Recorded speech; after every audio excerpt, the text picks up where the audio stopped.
Mining helium-3 on the moon has been talked about forever. Now a company will try. There are so many investments that we could be making, but there are also moonshots. In that's no spice harvester. It's an extractor pulling helium-3 from the lunar surface. Interloon.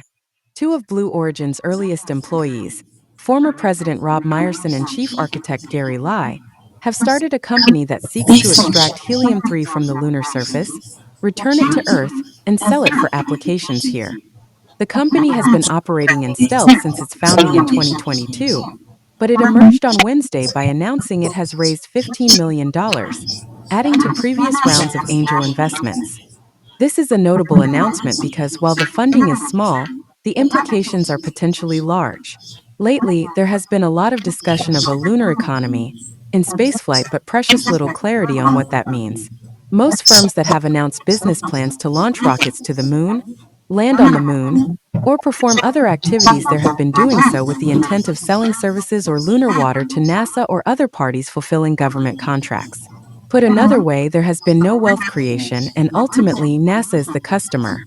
The present lunar rush is rather like a California gold rush without the gold.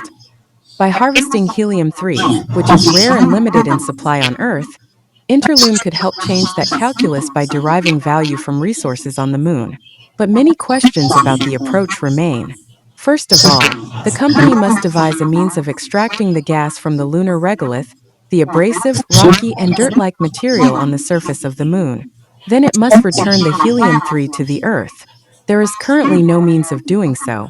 Finally, it must prove that there will be a large and sustained market for the stable isotope on Earth to support its business.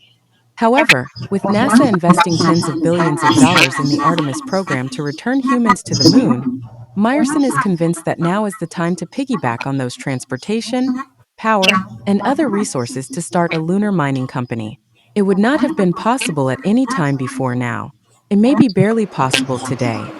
Helium-3 is the only resource out there that is priced high enough to support going to the moon and bringing it back to Earth, Myerson said in an interview.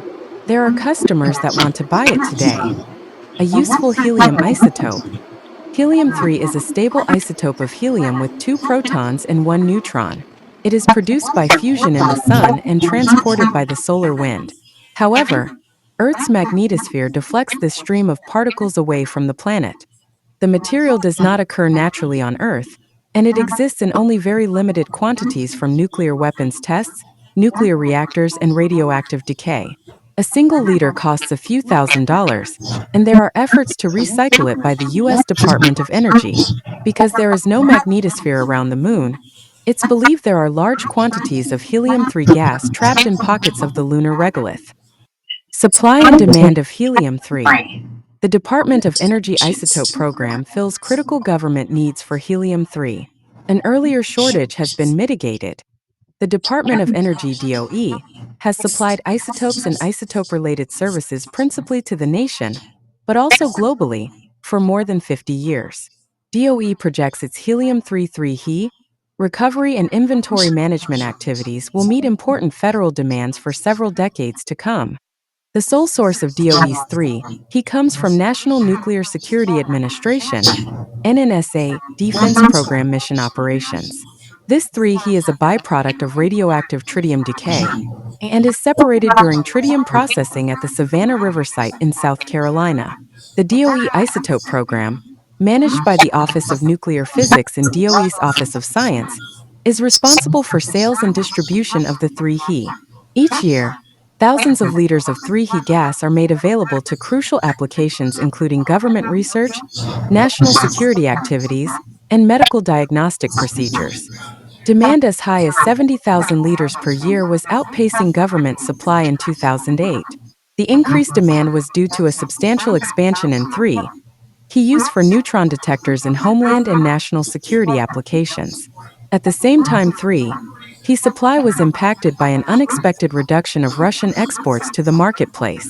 The isotope program chairs the White House 3 He Interagency Group, IAG, consisting of federal agencies whose missions rely on 3 He utilization. The IAG addresses annual supply and demand projections, supports alternative technologies, and establishes priorities for Federal 3 He utilization and allocations of existing inventory.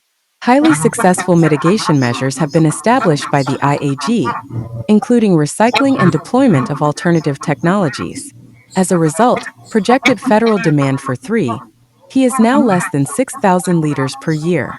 These mitigation measures will stay in place to assure federal 3 He demands continue to be met for decades to come.